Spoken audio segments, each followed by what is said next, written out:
Cool off this summer with homemade cookies and cream coffee ice cream. Welcome back to Mimi's Organic Eats. Start by adding 2 cups of heavy whipping cream to a stand mixer and 1 tablespoon of espresso powder. Mix on low using the whisk attachment and gradually increase the speed until you are at full speed. Whisk until stiff peaks form.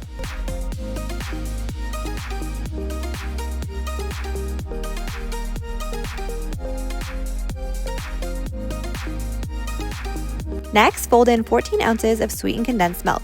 We're making no-churn ice cream here with just these 3 simple ingredients, and I promise you that this ice cream is going to be so smooth and creamy. Once it's completely combined, add 1/3 of the ice cream into an 8-inch cake pan and spread it out evenly. Then crumble up organic Oreos on top. I'm using Newman's Own Organic O's.